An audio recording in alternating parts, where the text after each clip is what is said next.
Vestige అనే business ప్లాట్ఫామ్లోకి రాకముందు నేను ఫార్మా కంపెనీలో మెడికల్ రెప్గా 2010లో నా కెరీర్ స్టార్ట్ చేసిన. 2021 వరకు నేను మెడికల్ దాంట్లో సేల్స్ మేనేజర్గా తెలంగాణ రీజనల్ మేనేజర్గా వర్క్ చేయడం జరిగింది. నేను తెలంగాణ ఆర్ఎస్ఎంకు పనిచేసేటప్పుడు నా శాలరీ 50,000. లాక్డౌన్ వచ్చి నా జీతం 50,000 నుంచి 15,000 పడిపోయినప్పుడు ఇప్పుడు నేను మీకు చెప్పబోతున్నటువంటి బిజినెస్లోకి నా ఫ్రెండ్ మిస్టర్ బాలం శ్రీనివాస్ సార్ నాకు ఇంట్రడ్యూస్ చేయడం వల్ల డిగ్రీ క్లాస్మేట్ కాబట్టి నేను వాడు చెప్పడం వల్ల దీంట్లో చూసినటువంటి ప్రొడక్ట్స్ ఏంటివంటే సబ్బులు, సర్ఫులు, షాంపులు, పేస్ట్లు. సబ్బుల కంపెనీలో పనిచేయడం ఎందుకు? ఈ సబ్బుల కంపెనీ నేను చేసినటువంటి పని తెలంగాణ మేనేజరు ఇంత బతికి సబ్బులు చేయాలన్నా సబ్బుల కంపెనీలు చేయాలనుకొని ఒక 4 months దాకా నేను మీటింగ్కి వెళ్ళలే. నెంబర్ 1 కారణం సబ్బుల కంపెనీ కాబట్టి మీటింగ్కి వెళ్ళలే. నెంబర్ 2 రీజన్ ఏంటంటే మన ఇంట ఎవరైనా ఎక్కువ పడరు అనుకో, ఎక్కువ నువ్వు రా, నువ్వు మీటింగ్కి రా ఊక ఫోన్ చేస్తున్నా అనుకో, మనకు వాళ్ళ మీద రెస్పెక్ట్ ఉంటుందా, చిరాకులు వేస్తుందా?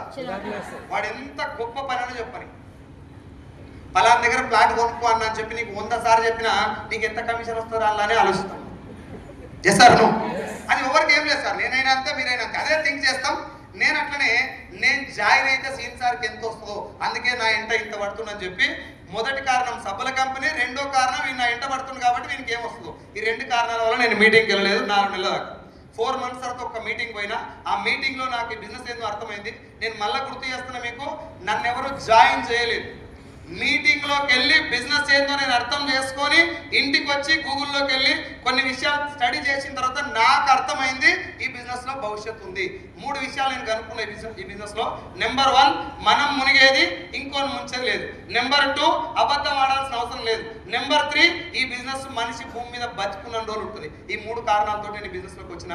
ఫుల్ టైం చేయడానికి మాత్రం నేను జాబ్ రిజైన్ చేయడానికి మాత్రం నన్ను జాయిన్ చేసిన నా అప్లైన్తో పాటు నన్ను నిలబెట్టినటువంటి మా మెంటర్ ఎంఎస్ఆర్ గారు కారణం. నేను బిజినెస్ను యూట్యూబ్లో, గూగుల్లో, కొన్ని పుస్తకాలలో, కొంతమంది వీడియోల ద్వారా, కొన్ని మీటింగ్స్ ద్వారా నేర్చుకున్నా. కానీ సంస్కారం అండ్ మనిషి ఒక బిజినెస్ చేయాలన్నా, ఒక జాబ్ చేయాలన్నా, జనాలతో మాట్లాడాలన్నా, స్టేజ్ మీద ఎక్కి కొంతమంది ఒప్పించేలా మాట్లాడాలన్నా కూడా మన దగ్గర ఉన్నటువంటి చాలా క్వాలిటీస్ ఉండాలి.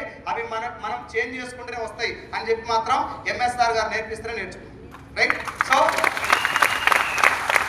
గట్టి కూడా థ్యాంక్ యూ.